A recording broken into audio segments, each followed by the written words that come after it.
bismillahi rahmani rahim qul a'udhu bi falaq min sharri ma khalaq wa min sharri ghasiqin idha waqab wa min sharri nafathati fil 'uqad wa min sharri hasidin idha hasad bismillahi rahmani rahim qul a'udhu bi falaq min sharri ma khalaq wa min sharri hasidin idha hasad wa min sharri idha hasad. Oh mais en même temps yi sunu gars yi ñeme doon ay ak ay dañ koy jaxase. ah mais ay yi moom ku ci bëgg a nax nit ñi ay lànk yàgg naa ko wax fii. bismillahi rahmani rahim qul a'udhu bi falaq min sharri waswasil khannas qul a'udhu bi falaq min sharri waswasil idha hasad.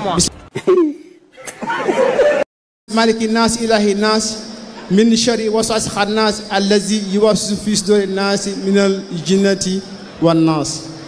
bismillahi rahmani rahim qul a'udhu rabbin nas maliki nas ilahi nas min sharri waswasil khannas allazi yuwaswisu fi suduri nas minal jinnati wan nas.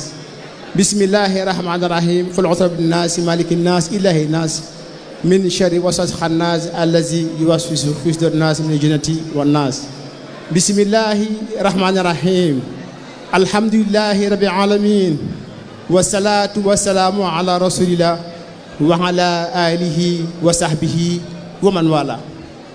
kon ñi ngi ñaan ci en temps yi sunu gars yi ñeme doon ay ak ay dañ koy jaxase. ah mais ay yi moom ku ci bëgg a nax nit ñi ay lànk yàgg naa ko wax fii. ay yi moom kenn du ko politique. déedéet ay yi moom ku ci bëgg a tappale yàlla lànk yàlla rocc ay aayam xaar ba nit ñi ñëw bëgg a nax yàlla. yàlla téye ay aayam te noonu lay demee. da koy désactiver ci da koy génnee ci sa dënn bi dootoo ko wax. subhanallah wala ngay jàng di dama ay yax kenn xamul lu muy niru. parce que gëmoo ko da nga ci bëgg a nax nit ñi. mais pourquoi ils sont obligés de lire les versets. ah parce que nit ñi lañ bëgg a wan rek ne leen ñun ñu ngi fii. wala ñu bëgg a wan nit ñi rek ne leen nangam ak alxuraan kenn du ko politique. yàlla ko yoral boppam inna nahnu nazzalna dhikra wa inna lahu la hafizun. yàlla koy sàmm maa koy sàmm ku ko bëgg a naxee nit ñi ma téye ko leer laa lay wax. subhaan kon moo man shahidallahu annahu la ilaha illa huwa. yéen a yónnent bi shahada bi gën a rëy